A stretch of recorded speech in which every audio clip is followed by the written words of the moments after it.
So I'm going to do a couple short practices for you this morning.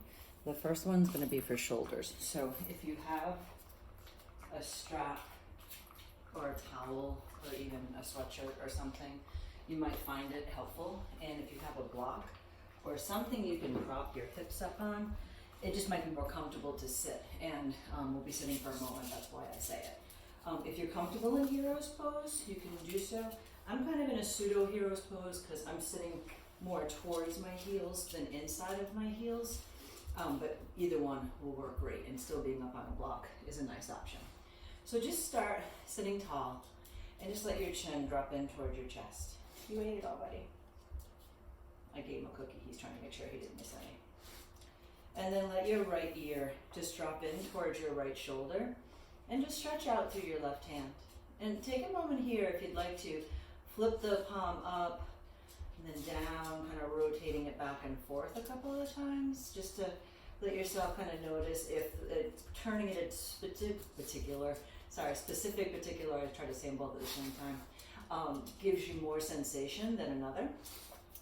And then see if you can take a moment to pause and maybe bring your right hand to the mat and lean a bit to the right and stretch out even further through your left fingers. And then ground into the right hand, take the left arm up and just sweep up and over, but keep pressing down through your left sits bone. If you hear a strange sound, that's my dog drinking water behind the camera.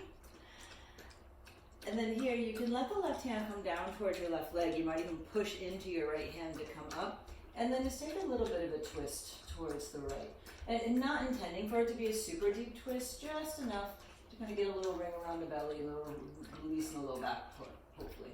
And then come back into the center. Take the hands, interlace your fingers, turn the palms to face away. Then just draw them up overhead and then act like you're trying to draw your arms apart from each other. And you'll feel a bit of kind of bowing out through your triceps and through your lats. And then as exhale, you can let the hands come on down. Let your chin drop back in towards your chest.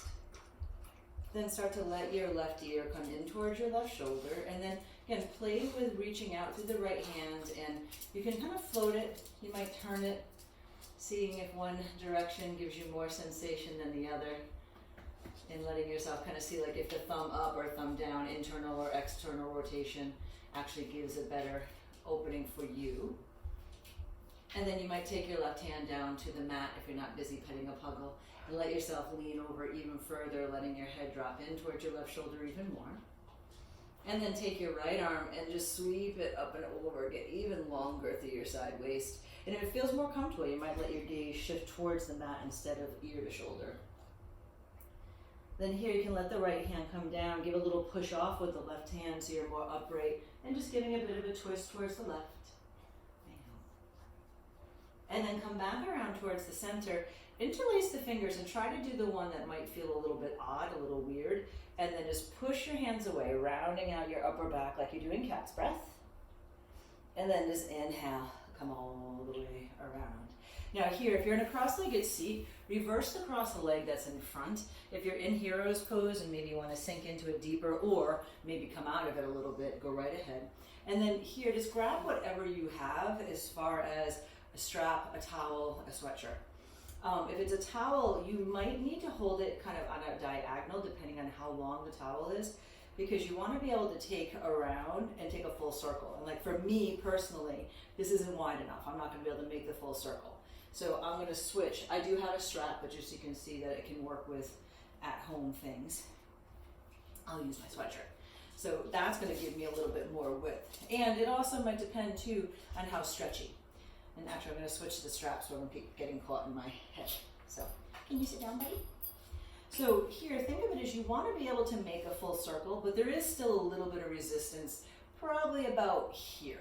And depending on the mobility in your shoulders, you might feel it sooner. So you should be able to make the full circle, but at the same time, feel a little resistance. So like if the strap is kind of hitting you off the forehead on the way by, you might not have enough attention in the strap. And if you can't get your arms all the way up and over like I couldn't with the towel, it might be that you need something a little bit longer. So now the next time your arms come up, now don't overthink this, you're basically just making a circle. Bend your right elbow, let your left hand come down towards the ground and have a little tension there.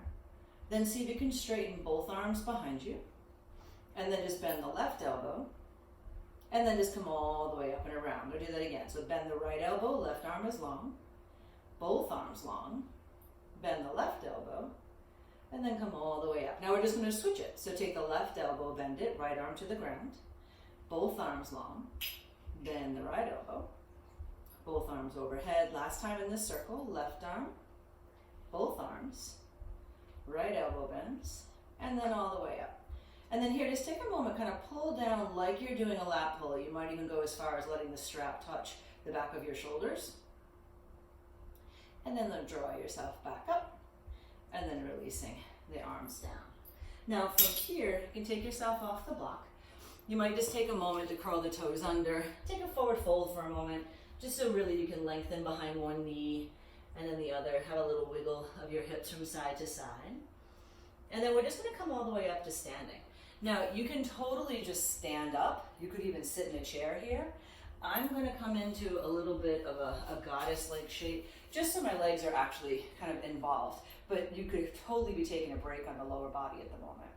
Take the left arm, come up with the back of the hand facing the ceiling. Turn the palm to face back behind you, and then just circle it down so you touch. And then pull back, start to rotate the hand back and around. And eventually you might even turn it so the palm's facing up. So here, palm up. You'll feel there's a certain point you need to rotate your hand to even complete the circle. And then bring it around. One more time, all the way around.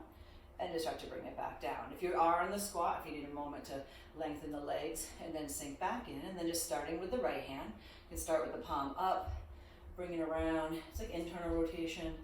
Bring it down, and then flip up. You rotate the palm back up, and then up to the ceiling. One last full time round. Drawing it around. Hey, stop looking. And then come all the way up and around. Now here, let your hands come down to your thighs. Sink in a little bit deeper. So if you're in a seat, you can be in a seat too. But just take a little twist over towards the right. Come on in towards the center. Come on up and over towards the left. And then come into the center, and just for a moment, let both of your shoulders just kind of hunch up towards your ears. And then when your exhale comes, take a forward fold. And if you'd like, just reach down towards your feet. And give yourself a moment, Pada Kustasana, maybe holding the big toes. Draw yourself in, but slide your shoulders up and away from the ears. Give a little shake out of your head. And then here, inhale, come more towards a halfway lift. If the floor feels a little too far away, you can always put your left hand on a block, or you could put it up on a chair or a prop if you have something like that at home. Just take the right arm up to the sky. Now here, you can either let your hip kind of swing off to the side, or pull it back to the center. Rotate your palm so it's facing behind you, and then see if you can reach around and maybe reach over towards your left thigh or your left hip. Then you can actually use your hand to help pull the hips back to center, but then try to roll the chest to the side. You could even bend one knee if you needed some extra space. And then just take an inhale, let the arm come on up, sink back down. Hey, stop licking. And then let your right hand come down. Now the left arm's gonna come up. You'll see at first my hips are kind of swinging out to the side. Rotate the palm to face behind you, and then you can let it come around towards the right hip. You might use that hand to help bring it back towards the center. And then to see if you can continue to roll the left shoulder up towards the sky. Give it another breath here. Now just let the left arm free up to the sky. Let the arms come on back down. And then here, we're just coming back down towards a seat. So this isn't going to be a practice that's moving us a lot. It's actually just more intended to open up through your shoulders a bit.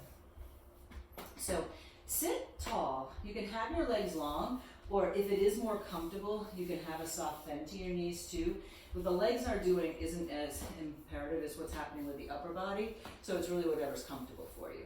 So you're going to take your hands, fingers are facing towards you at first, and then just sit up as tall as you can. So really squeezing your shoulder blades back. You can let your chin tuck forward. And here, it looks like I'm pushing my ribs forward because my chest is lifting up high, but I'm not really exaggerating that. It's still relatively flat back here. Now here, turn your fingers to face away from you. And then walk your hands a little further out. And then sit tall again and squeeze your shoulders. And you're gonna find when you start to walk the hands out, there's usually only so far you can go without either stopping and or bending your elbows. Walk the hands a little further out. Your hands will kind of work closer towards each other.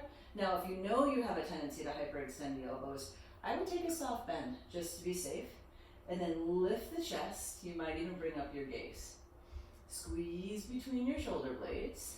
And you might even start at the top tip of the shoulder, kind of go to the middle, and then squeeze the bottom tip of the shoulder blades towards each other. And then soften the elbows a little bit. See if you can walk your hands a little further out. And the reason I say to walk them out rather than just moving them out and placing them is this way you'll know if you can actually go that far or if your body's like, yeah, I'm good. And then lift the chest up a little bit higher. Here, good boy, bud. Maybe see if you can bend the elbow. And it's funny because I know back in the day my fingertips would actually be touching right here. But because of other work I've been doing in my body, my shoulders are broader, so it don't feel like your hands are supposed to be able to touch. Now here, rather than just picking up your arms, walk them back in a little bit. Squeeze the shoulder blades, dropping them down the back, lift the heart, kind of lift up through your belly. Then walk the hands in, again, a bit closer. The wrists might be getting closer together here. It kind of really depends on your body structure. And then here, now that your hands are closer, you could take a soft bend in the elbows and just take the arms out. You might feel more than you're expecting. And then here, I'm just going to turn so you can see. Any cross-legged seat. Take the right arm over the left, coming into Eagle Arms, Garudasana, drawing the elbows up and away from the chest. Now, if you can, if you'd like to fold forward here and bring your forearms down towards the mat, it just gives you a little more resistance. And it might be forearms to a block, or you don't have to fold forward at all. You can totally stay upright. Try to let your head be heavy. I'm keeping my head up so I'm not muffled. And then just take a breath. Inhale, come on up. Slide out the left arm and just use the left hand to guide the right elbow up towards the ceiling. Now, if you're comfortable here, stay here, or if you can hold onto your left arm, your left tricep, extend the left arm out to the side, and the whole idea is to draw your right elbow deeper behind your head. So if you can't hold on to the left hand and do this, or left arm and do this, I would just keep your hand on the elbow. And then just take a moment, unwind the arms, you can just reach them out. You might want to take a second just to kind of shake out your head. Reverse the cross of your legs if you are in a cross-legged seat. And then letting yourself just come around, taking the left elbow up on top, Eagle Arms. And if the Eagle Wrap doesn't work for you, and I'm sorry, I don't think I said this, you could always let the back of your hands stay towards each other or go forearm to forearm. Take a moment and inhale, lift up. And then exhale, fold forward if it's available. And again, you might feel more comfortable sitting upright. What I mean is if your forearms aren't touching the floor or a block or something, I would say to stay upright. That way you're supported through your low back. If you can comfortably let your head drop down, go right ahead. I'm keeping mine lifted so you can hear me. And then just nice and easy. If you need to unwind the arms first, definitely do. Inhale, come on up. Then here, just sliding the right arm out. Take that left elbow up to the ceiling. Just think of your left hand as kind of like scratching between your shoulders. And then if you can either stay or reach over towards the right tricep and use the lengthening of the right arm to deepen the left elbow moving behind your head. If you feel like your chin's getting really forced forward here, soften it a little bit so your head isn't being kind of jutted forward. Take another breath. Then when you're ready here, you can let yourself just start to unwind, sweep the arms all the way down. Now take a moment to take your feet, bring your feet into Baddha Konasana, bound ankle. And I'm just moving back so my ankles are on my mat. You can either just let yourself stay as you are. If it's available, try to roll the bottoms of your feet open. That's going to help open up your hips. You can actually use your thumbs to kind of give yourself a little massage on the feet if you want, or if you want to stretch out the toes by bringing a finger in between each of your toes, kind of space them out. I've got some of those kind of sock toe spacer things, which have actually been helping with my, I'm getting a bit of a bone spur or something in my left foot. So, and then again, if you wish, fold forward. And it doesn't have to be a super deep forward fold. You might use your elbows on the inside of your thighs just to help press them open. And then just nice and easy, let yourself come on up. And then just a quick little shoulder opening and a little bit into the hips too. And the next video will be 5 minutes of core.